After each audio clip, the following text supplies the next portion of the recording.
இப்போ நம்ம இருக்க இடம் எதுனா நியூயார்க் வந்து ரொம்ப பெரிய ஸ்டேட். அதில் இது ஒரு நியூயார்க்குடைய டாப் மோஸ்ட் ரீஜனில் இருக்குது. இங்கே பக்கத்தில் ஒரு லேக் இருக்குது போல் இருக்குது. அதனால் இந்த இடத்துக்கு பேரே அந்த லேக்கில் ஸ்டார்ட் ஆகிற மாதிரி வச்சுருக்காங்க. லேக் ஜார்ஜ் அப்படிங்கிறது தான் இந்த இடத்துக்கு பேர். இங்கே கேம்பிங் போட வராங்க. உங்களுக்குன்னு ஒரு சின்ன எம்டி கிரவுண்ட் கொடுத்துருவாங்க. இப்போ நம்ம சுற்றி இருக்க இந்த எம்டி கிரவுண்ட் மாதிரி ஏதாவது கொடுத்துருவாங்க. நீங்கள் அதில் டென்ட்ஸ் கட்டிட்டு எவ்வளோ டென்ட்னாலும் கட்டலாம். அதுக்குள்ளே எவ்வளோ டென்ட் கட்ட முடியுமோ நீங்கள் அவ்வளோ டென்ட் கட்டி இங்கே இருக்கலாம். சாப்பாடு உங்கள் விருப்பம். நீங்கள் இங்கே சமைச்சு சாப்பிட்லாம். நீங்கள் சமைச்சிங்கன்னா யாரும் டிஸ்டர்ப் பண்ண மாட்டாங்க. நீங்கள் மியூசிக் ப்ளே பண்ணிக்கலாம். யாரும் எதுவும் கேள்வி கேட்க மாட்டாங்க. ஆனால் ஒரு டைம் லிமிட் இருக்குது. ராத்திரி 11 மணிக்கு அப்புறம் குவைட் டைம் நினைக்கிறேன். அதுக்கப்புறம் யாரும் இங்கே அவ்வளோவா மியூசிக்லாம் ப்ளே பண்ணலாம். நேற்று ராத்திரி நாங்கள் வரும்போதே 11 மணிக்கு மேலே ஆகிடுச்சு. அதனால் நேற்று ராத்திரி இங்கே எப்படி இருந்துச்சுன்னு தெரியல. கேம்பிங் அப்படிங்கிறது இந்த அளவுக்கு கமர்ஷியலைஸ்டாக இருக்காது. பொதுவாக எப்படி இருக்குன்னா, நீங்களும் உங்கள் பக்கத்தில் இருக்க டென்ட்டும் குறைஞ்சது ஒரு 200 அடி தூரமாக இருக்கும். அப்படி தான் பொதுவாக கேம்பிங்கில் இருக்கும். ஒரு ப்ரைவசிக்காக தான் வருவாங்க. மோரோவர் அதெல்லாம் எங்கே இருக்குன்னா, ஒரு மலை அடிவாரத்தில் இல்லை நதிக்கரை பக்கத்தில் இப்படி தான் இருக்கும். இவங்க அதே தீமில் தான் வச்சுருக்காங்க. இங்கே நதி இருக்குது. ஆனால் என்ன பண்ணிட்டாங்கன்னா, இது ரொம்ப கமர்ஷியலைஸ்ட் ஆக்கிட்டாங்க. நிறைய பக்கத்தில் ஸ்பாட்ஸ் கொடுத்துருக்காங்க. இங்கே எதுவும் வைல்ட் அனிமல்ஸ்லாம் வர்ற மாதிரி தெரியல. இன்னொரு முக்கியமான விஷயம், இவங்க நிறைய கடைகள் போட்டு வச்சுருக்காங்க. இங்கே கடைகள்னால் இவங்களுடைய மர்ச்சன்டைஸ், இவங்களுடைய டிஷர்ட்ஸ், இவங்களுடைய ஜெர்சி, இந்த மாதிரி நிறைய ப்ராடக்ட்ஸ் விற்கிறாங்க. ஒன்றா போய் பார்க்கலாம். இப்போதைக்கு ரொம்ப அழகாக கண்ணில் பட்ட ஒரு இடம் எதுனா, இங்கே பின்னாடி ஓட்டுற தண்ணி. இது எங்களுடைய கேம்ப் கிரவுண்ட், எங்களுடைய டென்ட்டுக்கு பின்னாடி இருக்குது. இப்போ மணி கிட்டத்தட்ட ஒரு 10 ஆகிடுச்சு. இப்போது இருக்கிறத விட காலையில் ஒரு 7 மணிக்கு ரொம்ப அழகாக இருந்தது. சூரியன் அப்போ தான் கொஞ்சம் ஒரு மாதிரி ஸ்டேபிளான கண்டிஷனில் மாறிட்டு இருந்தது. அப்போ ரொம்ப அழகாக இருந்தது. அது தவிர எங்கள் இடத்துல ஸ்பெஷல்ஸ் அப்படின்னா எதுவுமே தெரியாது. இந்த இடத்துக்கு பேர் லேக் ஜார்ஜ் அப்படிங்கிறது மாற்றப்பட்ட ஒரு பேர். வெள்ளைக்காரங்களுக்கு இந்த இடத்தோட பேர் வாயில் வரல அப்படிங்கிறதுனால அவங்க லேக் ஜார்ஜ்னு மாற்றிட்டாங்களாம். இந்த இடத்துக்கு என்ன பேர் இருந்ததுன்னு தெரியல. தெரிஞ்சதுக்கப்புறம் கீழே டிஸ்கிரிப்ஷனில் போடுறேன். திரும்ப சந்தித்து வேறு சில விஷயங்கள் பேசுவோம்.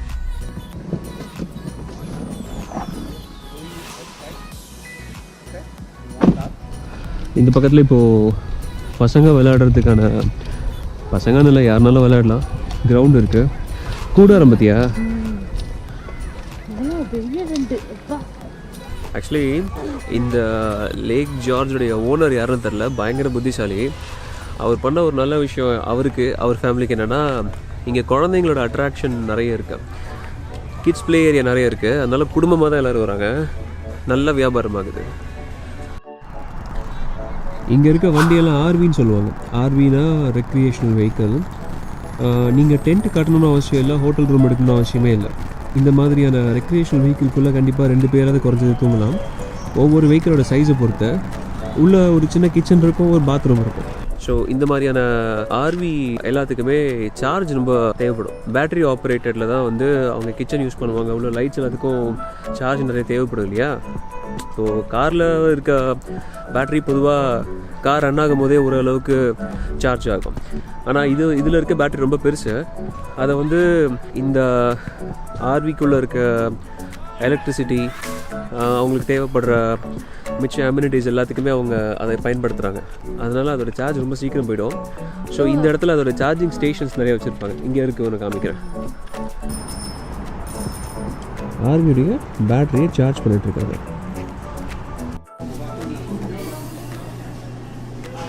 இவ்வளோ பெரிய சார் எதுக்குடா? சொல்லப்போனால் என் ஹைட்டுக்கு சளைக்காமல் இருக்குது. என் ஹைட்டுக்கு ஓரளவுக்கு கம்மியாக இருக்குது. கிட்டத்தட்ட 6 அடிக்கு வச்சுருக்காங்க. ஒருவேளை பீச்சில் உட்காந்து வேடிக்கை பார்க்குறதா இருக்கும். 2 பேர் உட்காரலாம். சின்ன பசங்கள்லேருந்து 3 பேரே உட்காருவாங்க. நைட்டு நீங்கள் வெளில உட்கார வச்சுட்டு போனீங்கன்னா கரடி வந்து உட்காந்துரும். இங்கெல்லாம் கரடி வராது. நான் அப்போவே சொன்னேன் இல்லையா, இது ரொம்ப கமர்ஷியலைஸ்டான ஒரு கேம்பிங் ஏரியா. அதுக்கேற்ற மாதிரி தான் நீங்கள் கேம்பிங்க்கு இங்கே இடம் மட்டும் புக் பண்ணிங்கன்னா போதும். நீங்கள் எதுவும் கொண்டு வரலாம், கூட எல்லாமே இங்கே வரலாம். ஏர்பெட் இருக்குது, மேட் இருக்குது, டென்ட் இருக்குது, சார்கோல் இருக்குது, எரிக்கிறதுக்கு கேம்ப் ஃபயர் போடுறதுக்கு வுட் இருக்குது, குளிர்ச்சுன்னா பூட்டிஸ் வச்சுருக்காங்க,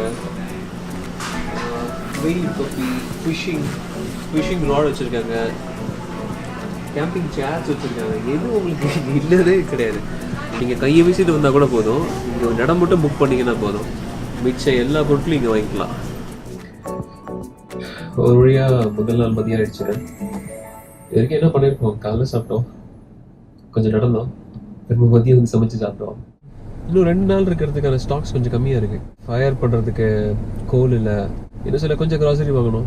இங்கேயும் அதாவது இது ஒரு ஃபாரஸ்ட் ரீஜியன் அப்படின்னு தான் சொன்னாங்க. ஆனால் பார்த்தா இங்கேயும் கொஞ்சம் தூரத்துலேயே ஒரு பெரிய வால்மார்ட் இருக்குது. மளிகை சாமான் முதற்கொண்டு எல்லாம் வாங்கிக்கலாம். அதனால் அங்கே ஒரு பயணம். காய்கறி வேறு சொல்லலை, சிக்கன் இங்கே இருந்தால் வாங்கிக்கலாம். அந்த கடைசிக்கு போகலாம். கோல் எடுக்கணும், அதாவது கிரில் சம்மந்தப்பட்ட ஐட்டங்கள் எங்கே இருக்கோ அங்கே கோல் இருக்கும். இடிச்சிடாது.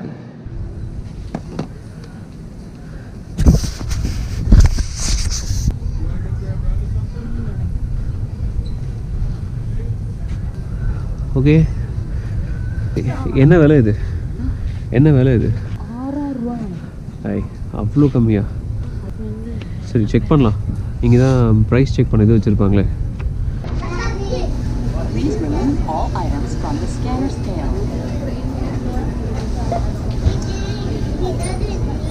எதுவுமே வரலையே.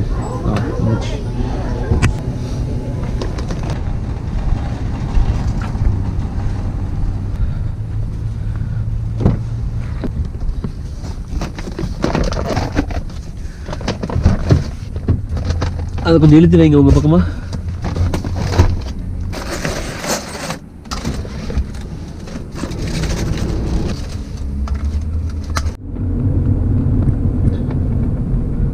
எங்கே போட்டிருக்கு? Please be honest, $10 per. இங்கே வந்து இங்கே வுட் லாக் வைக்கிறாங்க கேம்ப் ஃபயருக்கு.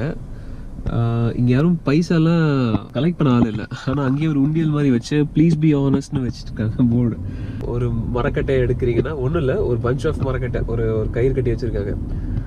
அதை நீங்கள் எடுக்கிறீங்கன்னா அதுக்கான உரிய தொகையாக அந்த உண்டியலில் போட்டிருங்கன்னு சொல்லி ஒரு நம்பகமாக வச்சுருக்காங்க.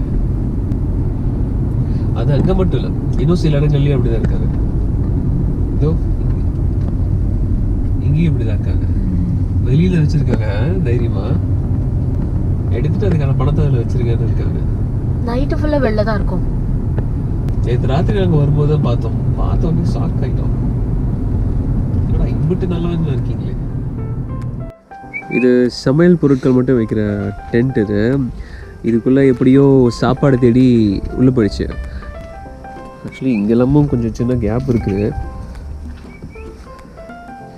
ஐயோ பாவம், சாப்பாடு தேடி அப்படிதான் அவ்வளோ தூரம் வந்திய தம்பி.